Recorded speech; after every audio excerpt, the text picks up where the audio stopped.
Peace and blessings, beautiful people. Peace and blessings. This is Empress Money, and welcome to this episode of Sacred Love Lessons. Look past your thoughts so you may drink the pure nectar of this moment. Rumi. I'm Empress Money, inspirational teacher of Sacred Love Lessons. I help women to honor the love within so they too can manifest the life of their dreams.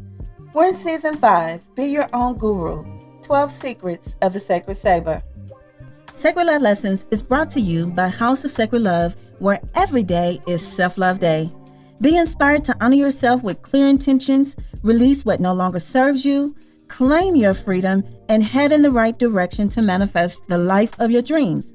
You can book your life-changing one-on-one clarity session today at houseofsacredlove.com. That is houseofsacredlove.com. Our objective today is to heal our inner critic with the pure light of our goddess power. But before we start, let's tap into our solar plexus energy.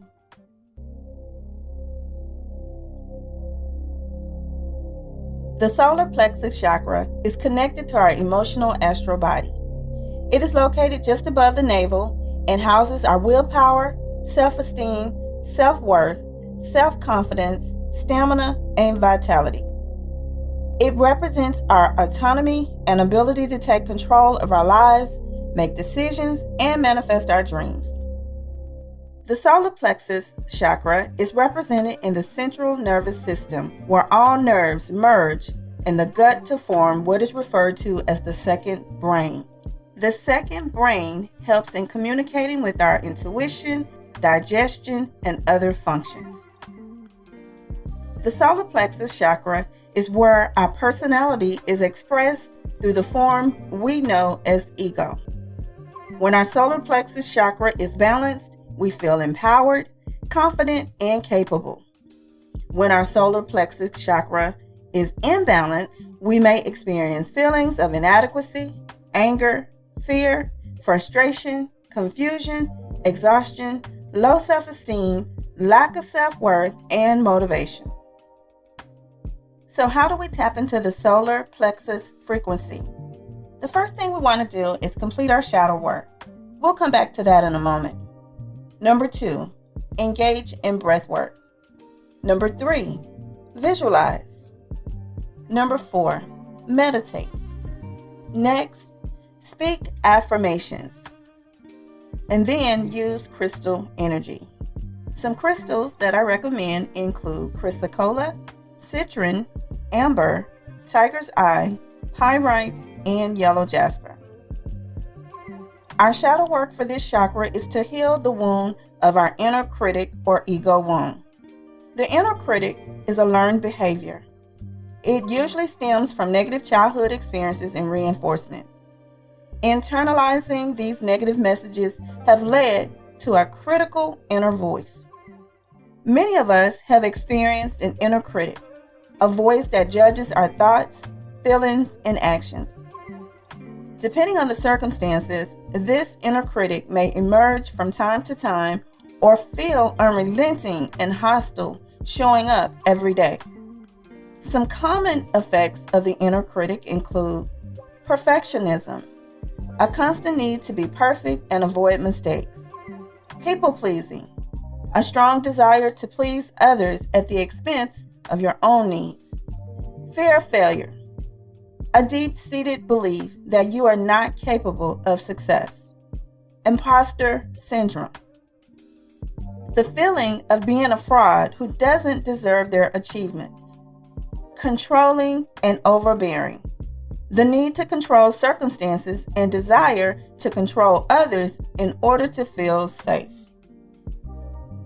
Our objective today is to heal our inner critic with the pure light of our goddess power. So how can we tell which energy is speaking?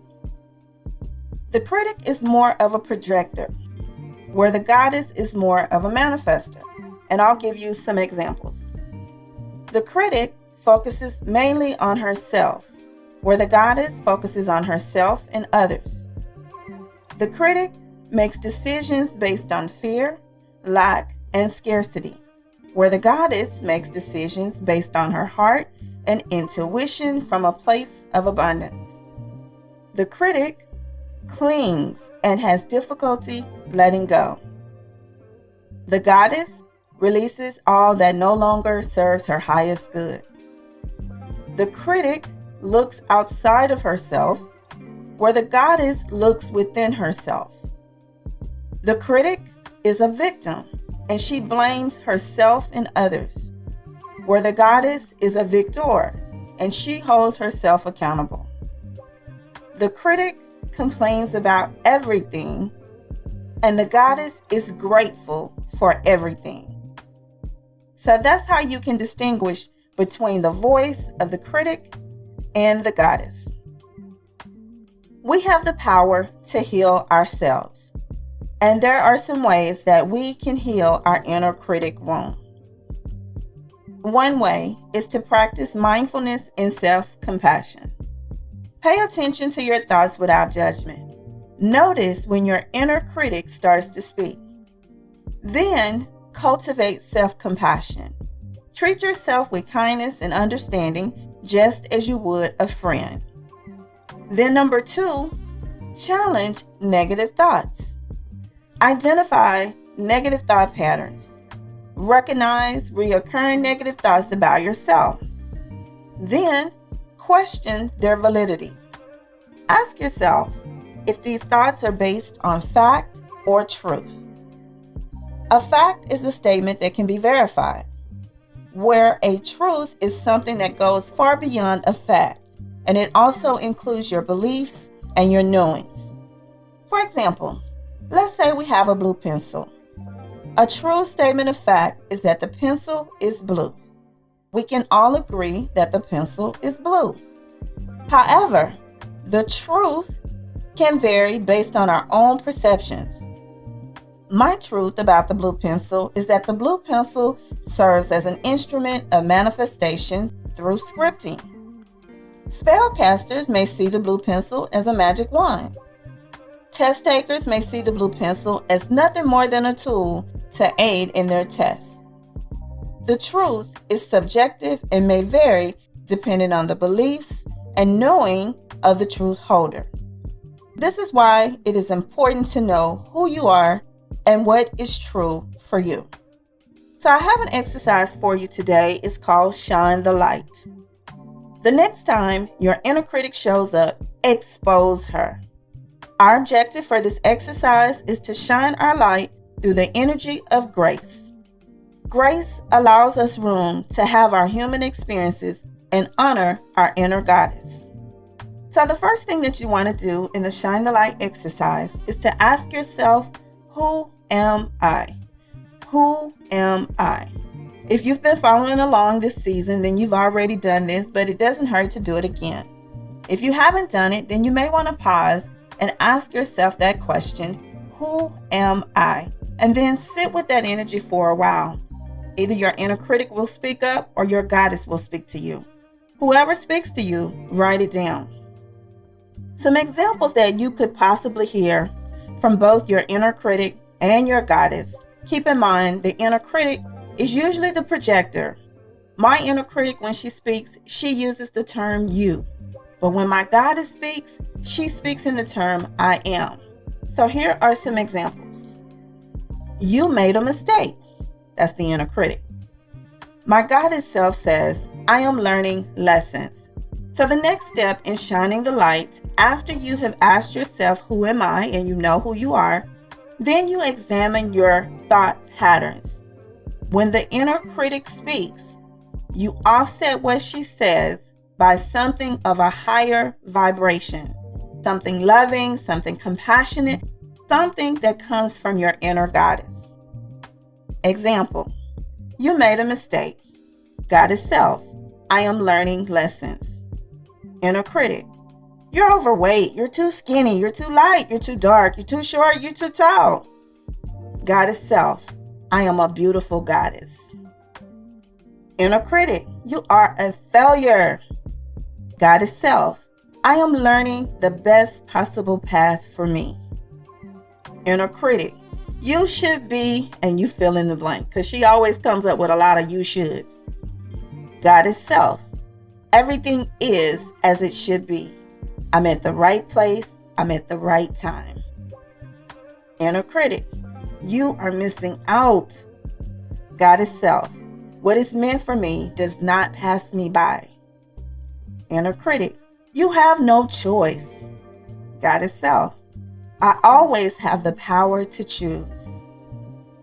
So you see, that's how it works. That is the shining the light exercise. The first thing you want to do is ask yourself, who am I? Once you assess who you are, then you identify your thoughts, recognizing who's speaking. When the inner critic speaks, allow your goddess to speak through you. You speak out loud something of a higher nature, something of higher vibration. This is how we heal our inner critic with the pure light of our goddess power. If and when your inner critic speaks, shine your light. Continue to shine your light, and at some point, she will begin speaking in agreement with your inner goddess. You can also use this example with people outside of yourself too, because people tend to say things. A lot of times they're unconscious of what they're saying, but people tend to say a lot of negative things. And a lot of times those things, those words go unchecked.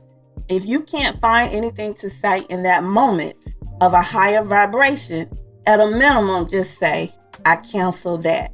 Don't allow someone to speak over you. That is spell casting, because we create with our thoughts, our words, and our choices. Every thought, every word, every choice is an act of creation. So don't allow someone to speak negative words over you. Affirmation. I know who I am, and I trust and believe in myself. I am more than enough, and I love myself more and more each day. I give myself permission to live fully and be who I am.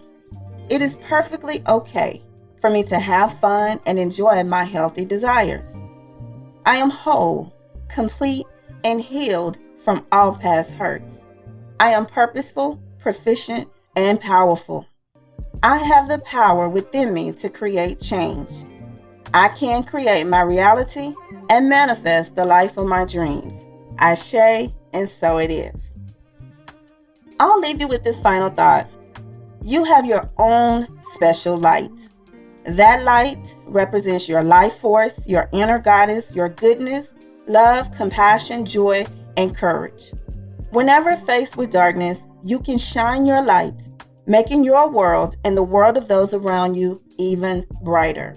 The power is yours. So that's what I have for you today. Thank you for listening to this episode of Sacred Love Lessons. Be your own guru. 12 Secrets of the Sacred Saber. Wherever you're tuning in the world, don't forget to click that like, comment, and subscribe. And until we speak again, be the light.